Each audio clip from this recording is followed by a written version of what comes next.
Olá pessoal! Bem-vindos ao canal. Hoje, vamos nos aprofundar em uma das histórias mais fascinantes da Bíblia, a história dos reis de Israel.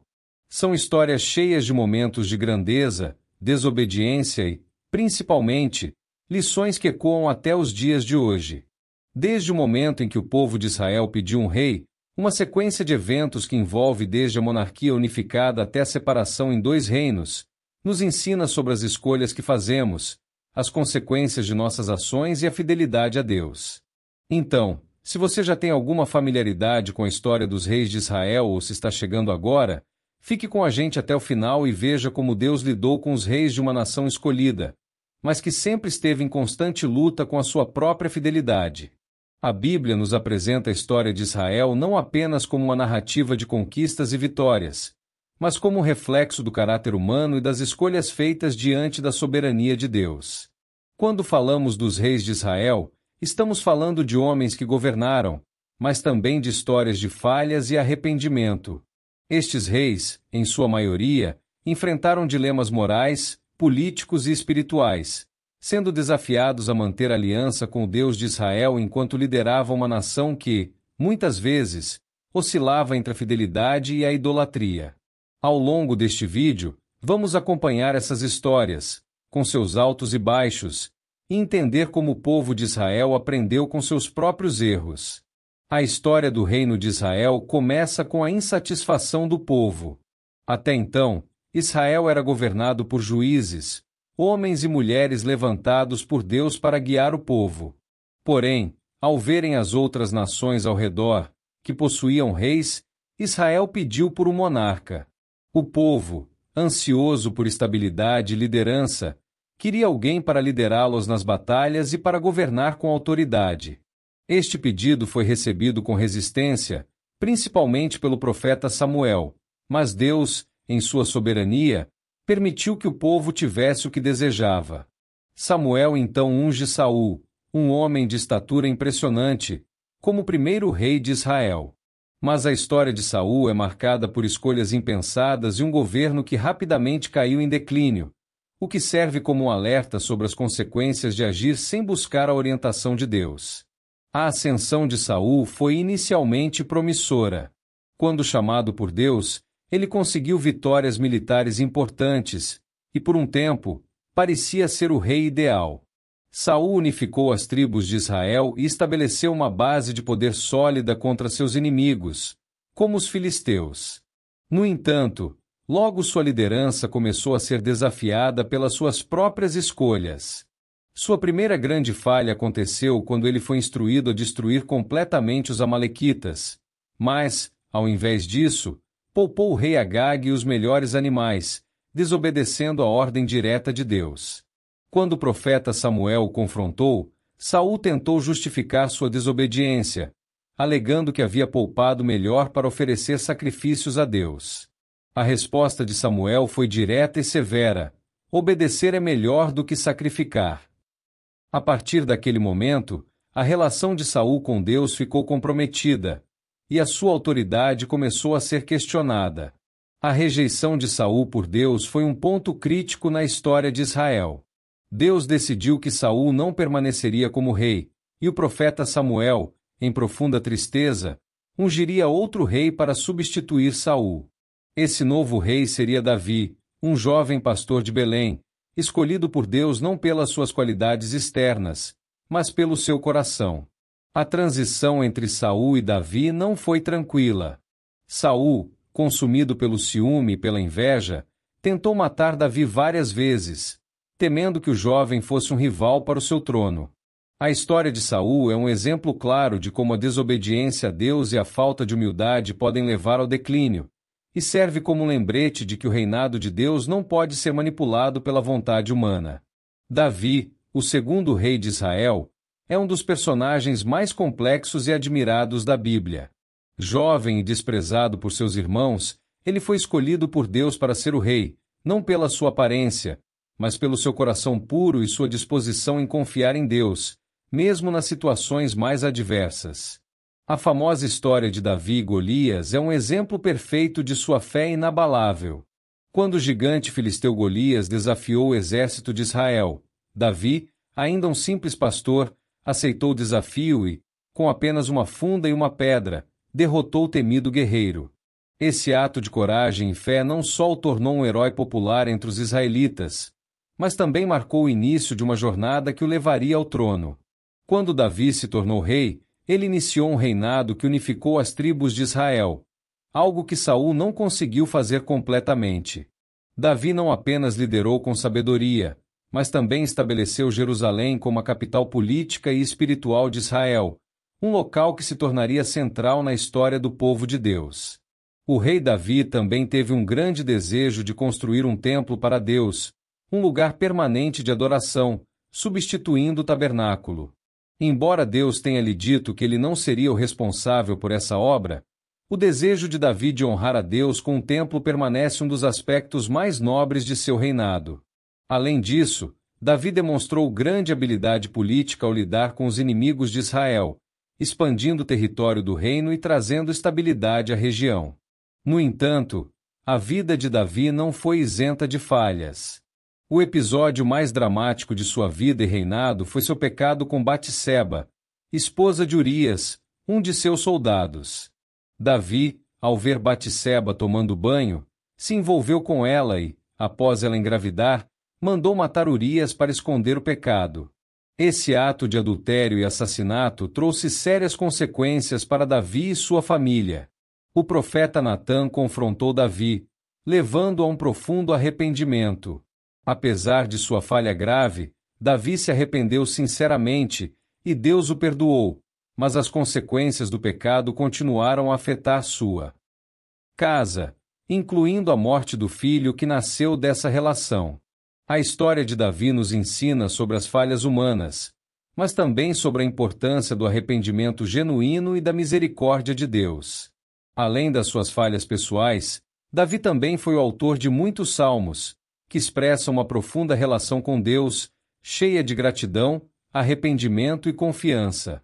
Seu legado como rei é marcado por vitórias, arrependimento e a promessa de que sua linhagem traria o Messias. Deus fez uma aliança com Davi, prometendo que o seu trono seria estabelecido para sempre, o que se cumpriu em Jesus Cristo, descendente de Davi. A vida de Davi é um reflexo da luta entre o bem e o mal dentro de cada pessoa, e sua história ainda ressoa com todos aqueles que buscam ser fiéis a Deus, apesar das adversidades. Após a morte de Davi, o trono foi passado a seu filho Salomão. A ascensão de Salomão ao trono foi marcada por desafios, já que algumas tribos de Israel questionaram sua liderança. Porém, Salomão demonstrou sabedoria ao lidar com essas questões e logo consolidou seu reinado. Ele é mais conhecido por sua sabedoria incomparável, que recebeu de Deus em um sonho. Quando Salomão se tornou rei, Deus lhe ofereceu qualquer coisa que ele desejasse, e Salomão pediu sabedoria para governar o povo de Israel com justiça. Deus ficou agradado com esse pedido e, além de sabedoria, deu-lhe riquezas, honra e uma longa vida, tornando o reinado de Salomão um período de grande paz e prosperidade. Durante o reinado de Salomão, Israel experimentou uma das épocas mais prósperas de sua história. Salomão estabeleceu alianças diplomáticas com outras nações, especialmente com o Egito e os fenícios, o que trouxe estabilidade econômica e segurança militar. Ele também foi responsável pela construção do magnífico Templo de Jerusalém, uma das maravilhas do mundo antigo, que se tornou o centro do culto de Israel. O templo não só simbolizava a presença de Deus entre o povo, mas também reforçava a ideia de que Israel era uma nação escolhida para adorar ao único Deus verdadeiro. No entanto, apesar de sua grande sabedoria e as bênçãos que Deus lhe concedeu, o final do reinado de Salomão foi marcado por falhas significativas. Influenciado por suas muitas esposas, que eram de nações pagãs, Salomão começou a se afastar de Deus. Ele permitiu que esses casamentos levassem à introdução da adoração a deuses estrangeiros, especialmente a adoração a Baal e Astarote. Esse pecado de Salomão foi um dos maiores erros de seu reinado, e Deus, em resposta, anunciou que o reino seria dividido após sua morte. Deus não puniu Salomão durante sua vida, por respeito à aliança feita com seu pai, Davi, mas as consequências seriam sentidas por suas gerações futuras. Esse episódio é um claro lembrete de como a influência negativa de nossas escolhas pode afetar não só nossas vidas, mas também as gerações seguintes. Ao morrer, Salomão deixou um legado de riqueza, sabedoria e um país pacífico, mas também de idólatras e de um reino que, embora grandioso, estava à beira da divisão.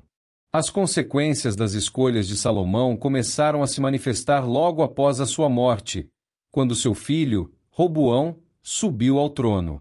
A divisão do reino de Israel foi inevitável e se concretizou de maneira dramática.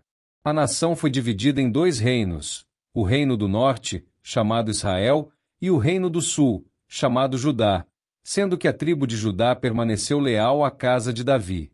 Essa divisão seria o início de uma série de dificuldades para ambos os reinos, com várias invasões, apostasias e sucessões de reis maus.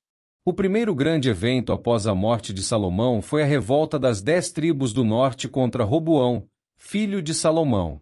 Quando Roboão ascendeu ao trono, o povo pediu-lhe que reduzisse os impostos pesados e o fardo que Salomão havia imposto.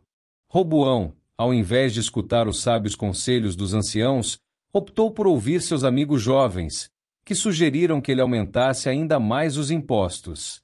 Como resultado, as 10 tribos do norte se rebelaram e proclamaram Jeroboão como seu rei, deixando Roboão governar apenas as tribos de Judá e Benjamim. Este evento marcou o fim da unidade do reino de Israel, estabelecendo duas nações separadas, com Israel no norte e Judá no sul, com cada reino tendo seu próprio rei e sua própria história. Jeroboão, o primeiro rei de Israel, inaugurou um reinado repleto de desafios, começando por estabelecer uma religião alternativa em seu reino para evitar que o povo de Israel voltasse a Judá. Ele temia que, ao subirem a Jerusalém para adorar, as pessoas voltassem a apoiar a casa de Davi. Para isso, Jeroboão construiu 2 altares em Israel, em Betel e Dan, e instituiu a adoração de um bezerro de ouro, imitando o que aconteceu no passado com o povo de Israel no deserto. Esse erro foi um dos maiores da história de Israel e marcou o início de uma série de reis maus que governaram o reino do norte. A idolatria se enraizou em Israel, e os reis subsequentes seguiram o mesmo caminho de rebelião contra Deus. O reinado de Jeroboão é um exemplo claro de como a política e a religião podem se misturar e levar à desobediência a Deus. Embora tenha sido um líder forte e capaz de manter o controle do reino, Jeroboão perdeu a bênção de Deus ao permitir que a idolatria se espalhasse.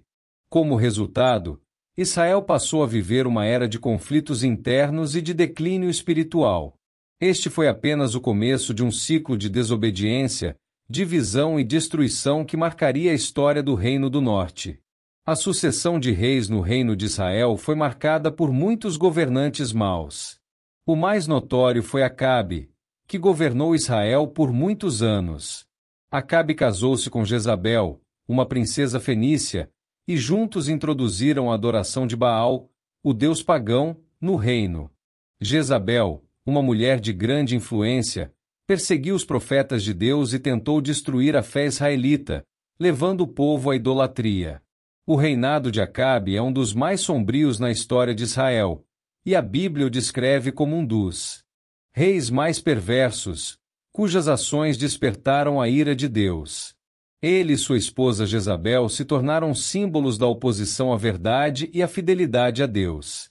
O profeta Elias foi um dos maiores líderes espirituais durante o reinado de Acabe. Elias se opôs diretamente a Acabe e Jezabel, desafiando os profetas de Baal em um confronto dramático no Monte Carmelo. Nesse evento, Deus demonstrou seu poder ao consumir com fogo o sacrifício de Elias, enquanto os profetas de Baal falharam em sua tentativa de invocar seu Deus.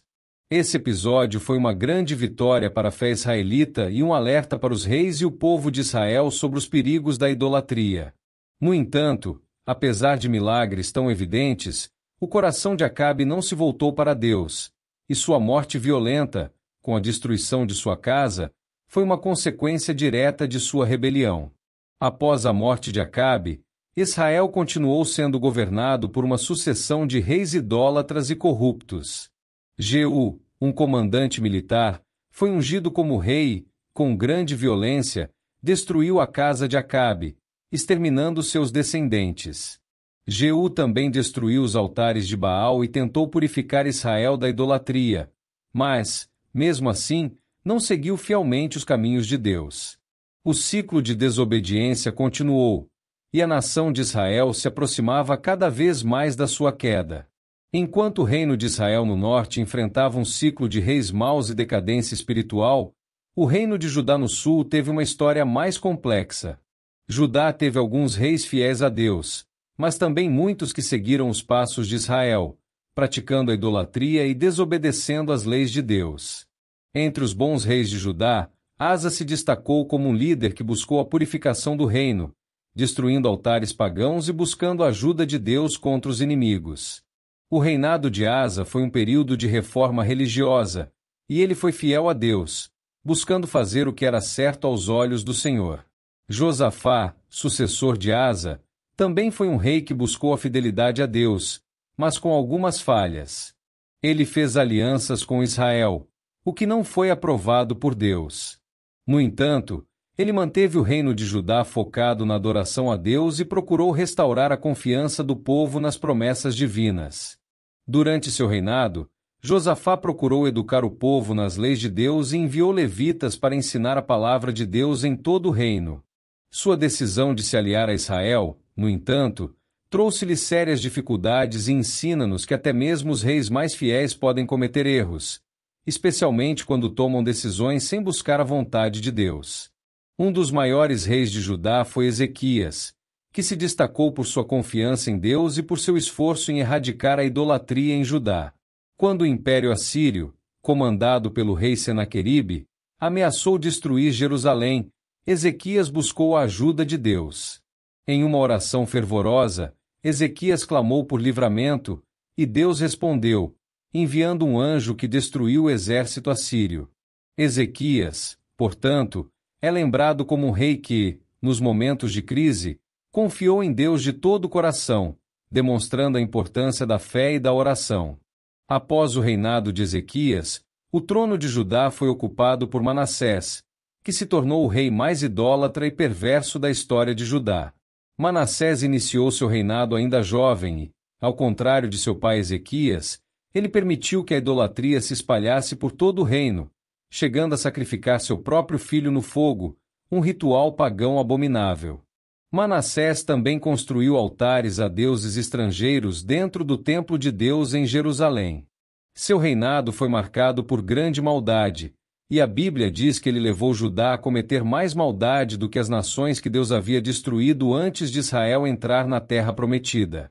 O Senhor, vendo a imensa perversidade de Manassés, enviou profetas para repreendê-lo, mas ele não se arrependeu até ser levado cativo pelos assírios. Somente na cativeiro, Manassés se humilhou diante de Deus, e, pela sua sincera oração de arrependimento, Deus o perdoou e permitiu que ele retornasse a Jerusalém. Manassés teve um filho chamado Amon, que seguiu os passos de seu pai na idolatria, mas teve um reinado muito curto, pois foi assassinado por seus próprios oficiais após 2 anos de governo. O assassinato de Amon trouxe à tona uma nova era em Judá, marcada pela ascensão de Josias, um dos reis mais reverenciados de toda a história de Israel. Josias ascendeu ao trono quando ainda era muito jovem, mas, ao contrário de muitos de seus antecessores, ele teve um reinado que procurou sinceramente purificar Judá da idolatria. Aos 16 anos, Josias começou a buscar ao Senhor e, aos 20 anos, iniciou uma grande reforma religiosa, destruindo os altares e ídolos pagãos, restaurando a adoração verdadeira a Deus. Ele também mandou restaurar o Templo de Jerusalém, onde foi encontrado o livro da lei, perdido por muitos anos. Ao ouvir as palavras da lei, Josias se humilhou e convocou uma grande aliança renovada com Deus, levando o povo de Judá a se comprometer com a obediência a Deus. A reforma de Josias foi uma tentativa valente de reverter o ciclo de idolatria que havia dominado Judá. Mas, apesar de sua fidelidade, Josias não conseguiu evitar o destino trágico que se aproximava. Josias morreu em batalha contra o faraó egípcio Neco, que estava indo para a guerra contra o Império Babilônico. Essa morte prematura, embora tenha sido um grande golpe para Judá, não impediu que a nação seguisse um período de declínio irreversível. O reinado de Josias, no entanto, é uma lição importante sobre o poder da reforma espiritual, mostrando que, apesar de nossos melhores esforços, os destinos de nações inteiras podem ser moldados por forças além de nosso controle. Após a morte de Josias, Judá caiu rapidamente em decadência. Seus filhos e sucessores, como Jeoiaquim, Jecônias e Zedequias, não foram capazes de restaurar a fidelidade a Deus, e a nação de Judá se entregou à idolatria novamente. Os profetas, como Jeremias, foram enviados para alertar o povo sobre a destruição iminente, mas o povo de Judá se recusou a ouvir. Eles insistiram em continuar com sua vida de desobediência, e os babilônios, sob o comando do rei Nabucodonosor, começaram a invadir o reino. Em 586 a.C., após um cerco prolongado, Jerusalém foi finalmente destruída. O templo foi queimado e a maioria dos habitantes de Judá foi levada cativa para a Babilônia. Esse evento, conhecido como exílio babilônico, foi o ponto culminante do julgamento de Deus sobre Judá e o fim da monarquia davídica na linha terrestre. O exílio foi um momento de grande sofrimento, mas também de reflexão para o povo de Israel. Durante esse tempo, os profetas continuaram a transmitir a mensagem de Deus, anunciando que o exílio não seria eterno e que um dia o povo retornaria à sua terra. O exílio também foi um período de purificação espiritual para Israel. No cativeiro babilônico, o povo foi forçado a refletir sobre suas falhas e pecados, e, como resultado, as práticas idólatras começaram a desaparecer. O povo de Israel se voltou mais uma vez para as Escrituras e passou a valorizar o culto no sinagoga, que surgiria como uma prática importante no pós-exílio. A nação de Israel foi moldada por essa experiência de purificação e aprendizado, tornando-se uma nação mais centrada na palavra de Deus do que nunca. Após 70 anos de exílio, Deus cumpriu sua promessa e permitiu que os judeus retornassem à sua terra. O primeiro grupo de judeus que retornou foi liderado por Zorobabel, e sua missão era reconstruir o Templo de Jerusalém, um símbolo da presença de Deus entre o seu povo. O retorno do exílio marcou um novo começo para Israel, mas, apesar da reconstrução, a nação não voltou a ser uma potência como antes. Os reis e governantes que ocuparam o trono de Judá após o exílio estavam sob domínio estrangeiro e não tinham mais a independência política que uma vez tiveram. No entanto, esse período de restauração e reconstrução espiritual trouxe uma renovada esperança no futuro. O exílio e o retorno não só marcaram o fim de uma era, mas também o surgimento de uma nova expectativa messiânica. Os profetas, como Isaías, Jeremias e Ezequiel, tinham proclamado que um dia um rei da linhagem de Davi viria para estabelecer o reino de Deus de forma eterna. Embora Israel não tenha tido mais um rei terreno após o exílio, a esperança de um rei messiânico nunca foi apagada. Essa promessa se cumpriria no nascimento de Jesus Cristo, descendente de Davi, que seria reconhecido como Rei eterno, que traria salvação e redenção não apenas para Israel, mas para todo o mundo. A expectativa messiânica foi um fio condutor que percorreu toda a história de Israel, desde os primeiros reis até o último período de sua independência. Os reis de Israel, embora humanos e imperfeitos, apontavam para um futuro em que um rei perfeito, sem falhas e sem pecado, governaria com justiça e retidão. A história dos reis de Israel, com suas vitórias, fracassos, arrependimentos e derrotas, nos ensina sobre a natureza humana e a necessidade de um Salvador. O Messias, que traria a verdadeira restauração, seria aquele que finalmente governaria o povo de Deus com sabedoria e poder divino. A história dos reis de Israel é, na verdade, uma grande parábola sobre a busca do ser humano por um rei perfeito. Enquanto os reis humanos falharam em muitos aspectos, o verdadeiro rei de Israel, Jesus Cristo, chegou para cumprir o que os reis terrenos não conseguiram. Ao olhar para a história dos reis, vemos a mão de Deus operando em todo o processo, mesmo quando os reis agiam de forma errada. A monarquia de Israel, com todos os seus altos e baixos, nos lembra que o reino de Deus é eterno e que, apesar das falhas humanas, Deus é soberano e tem um plano perfeito para a humanidade. Então, ao refletirmos sobre esses reis e as lições que eles nos deixam, devemos nos perguntar: como estamos reagindo à autoridade de Deus em nossas próprias vidas? Assim como os reis de Israel, somos chamados a fazer escolhas que honrem a Deus e que nos conduzam ao verdadeiro rei. O que aprendemos com as falhas de Saul, Davi, Salomão e tantos outros? E, acima de tudo, como podemos nos preparar para o retorno do nosso rei, Jesus, que trará com ele a verdadeira justiça e a restauração definitiva? A história dos reis de Israel é uma história de liderança, responsabilidade, principalmente, de um povo que buscou a presença de Deus. Nos bons e maus momentos, a fidelidade a Deus era a chave para o sucesso de qualquer reinado. Ao encerrarmos nosso estudo sobre esses reis, que possamos olhar para as lições que a Bíblia nos oferece e aplicá-las em nossa própria caminhada de fé. Que possamos, como o povo de Israel, sempre buscar o Senhor de todo o coração, independentemente das circunstâncias. Que a história dos reis de Israel seja um farol para a nossa própria história de fidelidade e obediência.